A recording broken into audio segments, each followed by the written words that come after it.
ታዴና ፍርዬ እጅግ ተጨንቀዋል። ራሔልም ከኔና ከህይወት ምረጡ፣ በፍጹም ከእናንተ ጋር አልኖርም በማለት ቤቱን ለቋ ወጥታ ነበረ። ሆኖም ከዳዊት ጋም ተገናኝቷለች። ሮቤልም ቤተሰቦቿ ልጅውን መያዝ አልቻሉም ብሎ ስለ ታዴ ክፋትም ነግሯኛለች ስትል ታዴ እጅግ ደንግጦ አንተ ምን ሲስር ያስኬዳል በማለትም እየተናገረው ይገኛል። ሰላም ጤና ይስጥልኝ ውድ ቤተሰቦቼ፣ እንኳን ወደዚህ ቤት መጣችሁ። አዳዲስ የሆናችሁ ሰብስክራይብ እና ላይክ እያረጋችሁ እንድታበረታቱኝ ስል በትህትና ጠየቅኳችሁ። ስለምታበረታቱም እያመሰገንኳችሁ ያለፈው ክፍል ላይ ትንሽ ላስታውሳችሁ። ህይወት እኔ እዚህ የተቀመጥኩት አንቺ ከሮቤል ጋር እንዳትገናኝ ቁርጥሽን እንድታቂ ነው ብላ ለራሔል ትነግራታለች። እኔ እናትሽ ናት እዚህ እንድቀመጥ ለምናኝ እንጂ ቦታ አጥቼ አይደለም። እኔ ግን ከዚህ ቤት ከወጣው ሮቤል ስለሚሄድ አንቺ ሮቤልን ማግኘት አትችም። ስለዚህ ግዴታ እኔ እዚህ መቀመጥ ስላለብኝ ነው እናትሽ የለመነችኝ እንጂ ሌላ ነገር አይደለም በማለት ስትላት፣ እናትሽም ሆነ አባትሽ አይወዱሽም ብላትም ነበረ። ሆኖም ራሔልም እጅግ እየተናደደች ህይወት እዚህ ቤት መቀመጥ በፍጹም የለባትም ብላ ስትል ትቀመጣለች። ትቀመጥ ታያት በማለት ፍርዬ ትመልስላታለች። ፍርዬም ከመለሰችላት በኋላ ምናልባት ራሔል ትክክል ትሆን ይሆን ወይ ህይወት እሱ ጋር ለመግባት ፈልጓ እኛ እስክንቆጣት ድረስ እየጠበቀች ሆኖ አሁን አጋጣሚውን አግኝታ ይሆን ወይ ሮቤል ቤት የገባችው በማለት ለታዴ ስትለው፣ ታዴ ደግሞ አንቺ ምነካሽ ህይወትን ማንከለከላት? እሱ ቤት አትጂ ብሎ አትግቢ ብሎ የከለከላት ሰው አለ ወይ ብሎ ሲል፣ አይ ህይወት እኮ በጣም ስማርትና ብልጥ ልጅ ናት። እኛ ምንም ሳንናገራት እሷ ሄዷ እዛ ብትገባ ወንድ ላይ ገባች ብለን ብዙ ነገር እንደምንናገራት ስለምታቅ ባለጌም ስላልሆነች ነው ይህን ነገር እየተጠቀመችው መሰለኝ እያለች ከታዴ ጋር እያወራች እያለ ራሔል ትመጣለች። ራሔልም ከኔና ከህይወት ብለጡ፣ ህይወት ከዚህ ግቢ ካልወጣች በፍጹም እዚህ ግቢ አልኖርም ብላ ትታቸው እየሮጠች ትወጣለች። እየሮጠችም ስትወጣ ታዴና ፍርዬም እየተከተሏት እየሮጡ ይወጣሉ።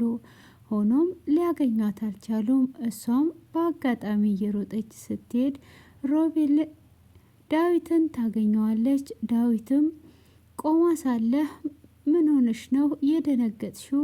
ምን ሆነሽ ነው ጭንቀት ውስጥ ያለሽው ሲላት፣ ምን አገባ እኔን መርዳት ከፈለግ አሁን ከኋላ የሚከተሉትን መንገድ ቀይረ ነገራቸው ብላ ትላለች። ጭንቀትሽን አካፊም ቢላትም በፍጹም ብላ ትላለች። እሱም ዳዊትም መጀመሪያ ላይ ቤቲን እያወራት ነበረ። ቲጂንም እያወራት ባለበት ስልኩን ሳይዘጋ ነበር እያወራ ያለው። ስልኩንም ሲዘጋባት ቲጂ የት ሄዶ ነው ወዴት ሄዶ ነው ብላ ትጨነቃለች። ያሳለፉትን ፓርት እያስታወሰች አንድ ቀንም ብስኩት እየበሉ ሲያጎርሳት አልጎርስም እኔ ብላ ስትል፣ አይ ስለማትወጂኝ ነው የማትጎርሹ፣ እንኳን ይሄንን ብትወጂኝ የማትወጂ ነገር ራሱ ትጎርሽልኝ ነበር በማለት ሲላት፣ አይ እኔ አልጎርስም ለራስ ብላ እያለች እየተጨዋወቱ የነበረውንና እኔ የመጣውበትን አላማ አስረሳሽኝ። እኔ የመጣውት አንቺን አፍቅሬ ልኖር ሳይሆን የታዘዝኩበትን አላማ ልበቀል የአያቴን ገዳይ ነው የመጣውት እያላትም የነበረበት ነበረ። እሷም እኔ እኮ እኔም አንተን አፍቅሬ እኖራለሁ ብዬ ሳይሆን እኔ አገኛለሁ ብዬም አስቤም አላቅ እያለች እያወራችና እንግዲህ ለግብረ አገሮቿ እየደወለች ዳዊት ድንቅፋት ቢመታው አለቃችሁም እያለችም እየነገረቻቸው ነው። ሆኖም ለታዘዘበት ትዕዛዝ የመጣውን አለቃውን እያወራው በነበረበት ሰዓት ሁሉንም ነገርም ስለሰማች ከሱ ላይም ስልክ ቁጥር ስለወሰደች ደውላለት ነበረ። ደውላም ዳዊት አንድ ድንቅፋት ቢመጣው እስከ ቤት ነው የሚመጣል ብላ እያንዳንዱን ገበናውን ትነግረዋለች። እሱም እጅግ ይደነግጥና ለዳዊት ይደውልለታል።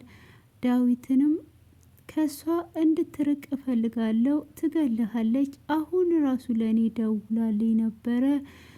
እንዴት ነው አንተ ሁሉንም ነገር ስለ ቤተሰብህ የምትነግራት? ምን ልትሆን ነው? አሁን ምንም አይነት ስራ እንዳሰራ ቀጥ ብለ ተመለስ እያለውም ይገኛል።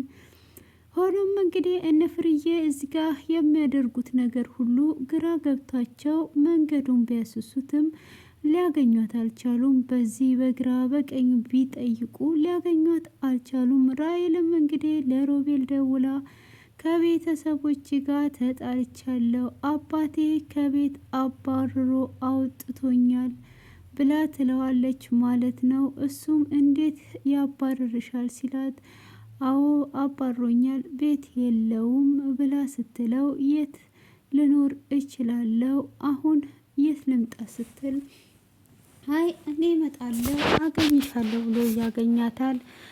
ከቤት እንዳወጧት በሱ የተነሳ ሁሉንም ነገር ትነግረዋለች። አይ በቃ ችግር የለውም እኔ ጋር ታርፊያለሽ በማለትም ሲላት በእኔ ሰበብ አንተም ተንገላታ፣ እንዴት ነው እኔ ጋር አንተ ጋር የማርፈው? ለትንሽ ጊዜ ነው ወይስ ወደዛ ልመለስ ብላ ስትለውም አትመለሽ ብሎ ግን ደብቆ ለነፍርዬም እየነገራቸው አይደለም። እነፍርዬም እንግዲህ ወደ ቤት ተመልሰው ልጄ ምን ሆና ይሆን እያለች እየተጨነቀች፣ ታዴም አትጨነቂ በቃ አንቺ ነሽ ዋና ሰበበኛ፣ የልጅሽን ፍቅር አላከብርም ብለሽ አባረርሻትም እያለ እየተቆጣት እኔ ምንም አላደረኩም አንተ ነህ እየተባባሉ እየተሟገቱ እንግዲህ ህይወት ከዚህ ቤት መውጣት አለባት። ህይወት ከዚህ ቤት ከወጣች ሮቤል ወደዚህ አይመጣም። የዛን ቀን ራሱ ሰክሯ ወደ ቤት የመጣችው ሮቤል እዚህ ቤት ስለሆነ ነውና ህይወት ከዚህ ቤት ከወጣች ሮቤል ስለማይወጣ ራሔል ትናደዳለች እያሉን ግራ እየተጋቡ ሆኖም እንግዲህ ታዴ ህይወት ጋር ይሄድና ልጄ ከቤት ጠፍታለች፣ የለችም፣ ልጄ ምን አይነት ሁኔታ ላይ እንዳለች አላቅም ሲላት ህይወትም እንዴ አባዬ የትኛው ልጅ ናት ብላ ስትጠይቅ ስንት ልጅ አለን? አንድ ልጅ ነው ያለኝ፣ እሷም የለችም፣ ምን እንደማደርግ ግራ ገብቶኛል በማለት ይመልስላታል። እንግዲህ እጅግ ግራ የሚጋባ ላይ ሆኖም ታዴ ህይወት ጋር ሄዶ እንደዛ ሲላት ህይወትም ካዲያ እኔ ምን ማድረግ እችላለሁ ስትለው አንቺ ከዚህ ቤት መውጣት አለብሽ፣ እኔ ቤት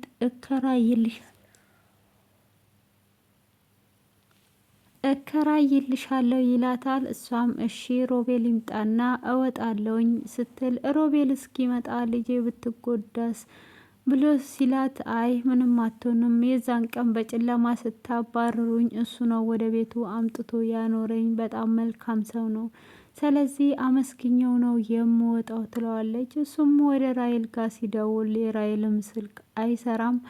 ሮቤልም እንግዲህ ወደ ቤቱ ይመጣል። ሮቤልም ሲመጣ ህይወት ራሔል እንደጠፋች ሰምተካል ወይ? ራሔል እኮ የለችም ጠፍታለች ብላ ትለዋለች። አዎ ሰምቻለሁ፣ አንተ አላየሃትም ወይ? ፍቅረኛ አይደለች ወይ ስትለው ነግሬሻለሁ እኮ የምን ፍቅረኛ ነው የምትይኝ አንቺ? ለምንድን ነው እንደዚህ የምትዩ? በማለት ሲላትም በቃ እኔ ከዚህ ቤት መሄድ አለብኝ፣ አባቴ ቤት ተከራይቶልኛል፣ ስላደረክልኝ ሁሉ አመሰግናለሁ ብላ ስትል ቤት አገኘሽ ወይ ሲላት አላገኘውም፣ እስከዛ አልጋ ቤት ሁኝ ብሎኛል፣ ለዛ እሷ እንድትመጣ በእኔ ሰበብ እንድትጎዳ ስለማልፈልግ ሄዳለሁ ትለዋለች። በፍጹም አትሄጂም ሲላት እኔ አንተን መቼ አስፈቀርኩኝ መሄድ አለብኝ ብላ ህይወትም ተነስታለች። እንግዲህ ሮቤልንም ጠርተው ሲጠይቁት እኔ አላየውም ግን ቤተሰቦቼ ሊያነዱኝ ነው ብላለች እና እናቴን ፍቅሬን ስላልተቀበለች ነው አባቴ ብላ አባቱ በጣም እንደ ክፉ እንደሆነ እንደተናገረች ይነግራል። ከዛን እንዴት ነው እንደዚህ የሆነው በማለትም እንግዲህ እጅግ እየተናደደ ታዴ ውጣልኝ አንተ አልጫ ምናምን ብሎ ያስወጣዋል። እንግዲህ ቤቲ ጋም ይሄዳል ዳዊትም እንግዲህ ሄዶ ስልኩን እሷ መደወሏን ከስልኳ ውስጥ ያለውን ነገር ከወሰደ በኋላ እንግዲህ ቲጂም እሱ ወጣ ሲል ከኪስ ውስጥ ስልኩን ወስዳለች ማለት ነው። እንግዲህ በዚህ አይነት ክፍሉ ተጠናቆ ሳለ እሱ ሪከርድ ያደረገው ሁሉ ወደ ስልኳ ላይ ለማድረግ እያዳመጠች ክፍሉ ተጠናቋል። ውድ ቤተሰቦቼ ከልብ አመሰግናለሁ በትዕግስት ስለተከታተላችሁኝ። መልካም ቀን፣ መልካም ምሽት፣ ተባረኩልኝ። እግዚአብሔር ያክብርልኝ። ባይ ባይ።